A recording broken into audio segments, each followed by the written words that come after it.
This is a story about how we keep doing art together, no matter how many obstacles we face.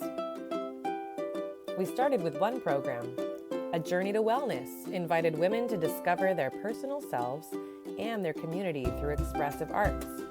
Women who participated saw their own strengths and capacities to bring about both personal and social change, which led to another program, Bridging the Gap, a series of intergenerational events of story sharing with seniors and youth in collaboration with community partners. So we kept going. The joy of bringing together a community as planners and participants naturally flowed into the creation of a Healthy Seniors pilot project, Creative Pathways to Healthy Aging, Seniors and Youth Engage, renamed by the research team to ABLE, Arts-Based Intergenerational Learning.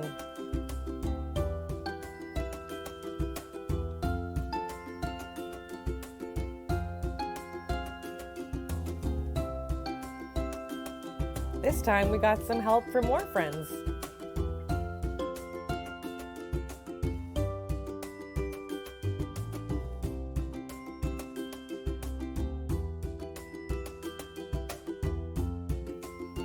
This project was planned pre-COVID. Our biggest concern was the weather and if people would come. And then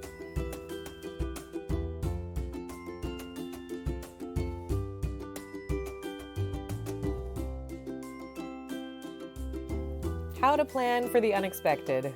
During project meetings before the program began, we discussed possible risks and strategized ways we could mitigate them if they took place. The changes during the pandemic escalated the number and variety of risks, and the team's brainstorming efforts often became less realistic, sometimes bordering on the bizarre. This was an indication that we refused to give up, but felt the anxiety of meeting expectations of the project and funder.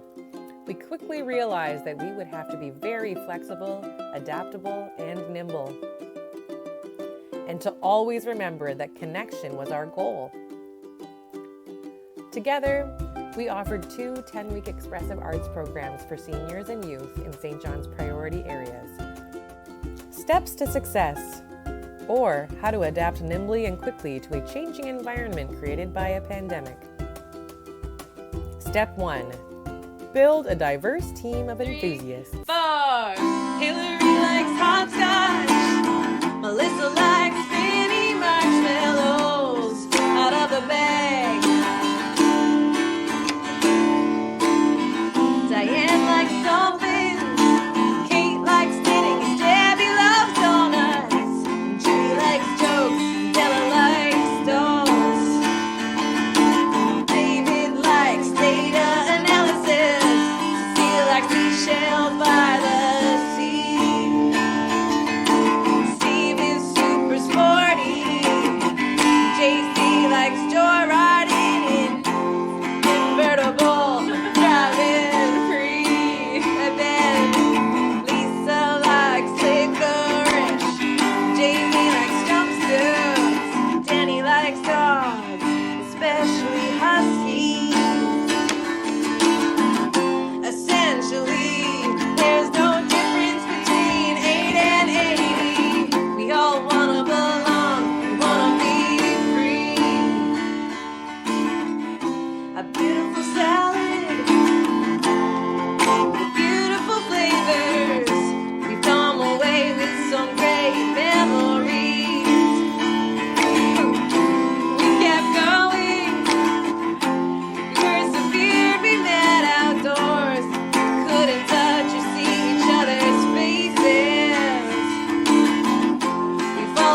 Step 2, establish guiding principles and learn how to practice them. What guided us? Our approach used expressive arts as a vehicle for knowledge exchange, artistic expression, enhanced social wellness, increased sense of purpose, and community building between seniors and youth. We integrated a model of intergenerational and participatory practice that was holistic, inclusive, and adaptive. Our approach was trauma-informed and strength-based. Trauma-informed. We created a safe and supportive environment. We allowed space for everyone to feel listened to. We engaged in open communication. We provided opportunities for choice. We asked permission as a way to show respect and share power. We practiced being non-judgmental, strength-based. We focused on and celebrated the positive. We acknowledged everyone's wisdom. Wisdom is especially rich when it is shared. We celebrated strengths which shone in diverse conditions, especially when each person recognizes their own resiliency. We leaned into acceptance of changing circumstances and brought a sense of curiosity and wonder. Holistic. We created space for each person to bring their whole selves, physical, emotional, social, creative, mental, and spiritual. We put wholeness and wellness at the center. We welcomed everyone's unique experiences shaped by culture, age, gender, beliefs, language, and gender identity. Participatory practice. We created a safe and supportive environment where everyone could feel comfortable having input into planning, making decisions, giving suggestions, and sharing reflections. We welcomed opportunities for all voices to be heard so everyone's wisdom was shared. We valued diversity, celebrated differences, and everyone's unique experiences. GBA Plus Diversity. The program team ensured that transportation needs of seniors were met when we had off-site activities. Cultural diversity was honored in ensuring lunch and snack options respected food preferences. The selection of participants was independent of gender and race. We have designed this program to be non-gender specific. Step 3, do art together. Yeah. And what they were asking us to do was to work with 2 different groups of pairs of seniors and like a grade 3 class.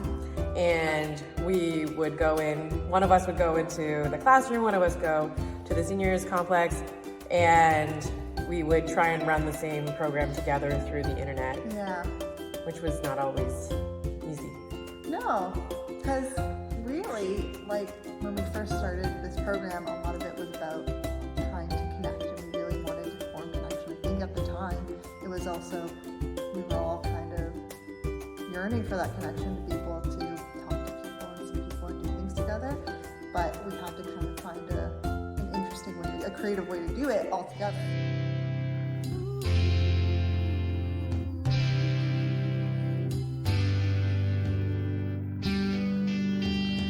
Hour-long bus ride for a 15-minute drive gave me cause to get pickled alive. At least it got me out of the house. These are the things that I love the most.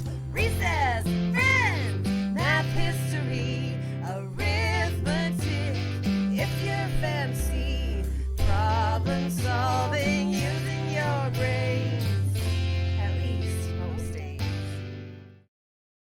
Like that one day where we really thought again that we were going to be able to do something outside, and so the whole grade 3 class like walked over to the seniors complex, and then it was like too cold for the seniors to come out, and it was just like such a shame. And so all of the kids were like lined up outside.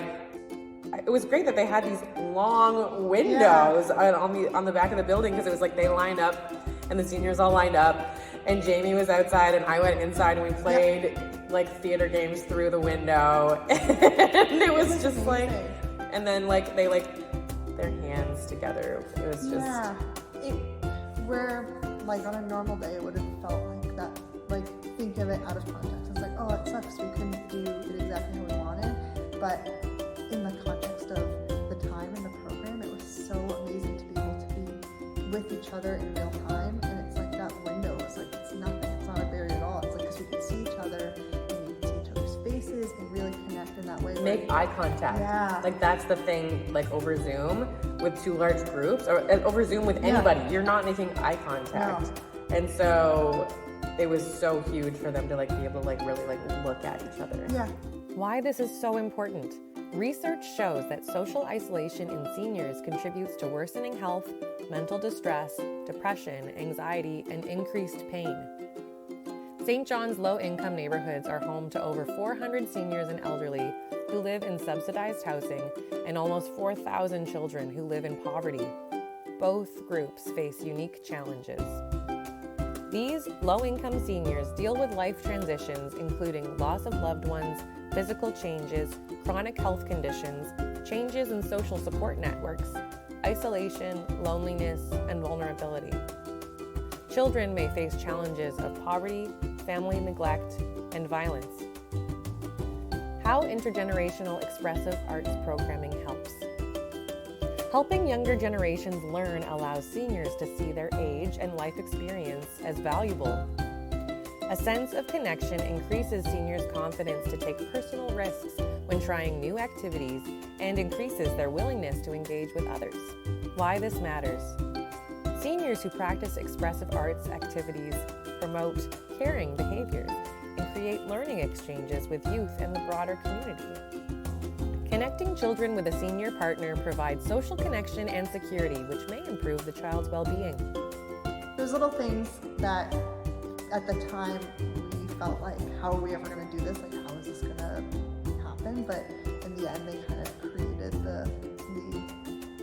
some of the coolest parts of it, where it really was a capsule of the time and of those two groups getting to like talk to each other and Yeah. just being kind of hang out. And like even though it was so limited, and I think like maybe from our perspective, we felt like it wasn't enough, Yeah. it was still something. Yes. And that was so important. So this is what it looked like. We created a safe and supportive space from the beginning, through our team meetings, seniors and youth gatherings, and wrap-ups. We allowed space for everyone to feel listened to and communicated in ways that were comfortable for each individual. We opened opportunities for choice. We asked for and gave permission for everyone to bring their authentic selves and practiced non-judgment. Building on strengths, we valued all contributions from seniors and youth and our team. Fun and informal was a norm. We celebrated all contributions while being sensitive to seniors and youth's needs. Ultimately, each senior, youth, project team member, and partner was a storyteller. We embraced becoming teachers and learners together. Step 5, celebrate. Oh, and we finally all got together in person and celebrated on Intergenerational Day.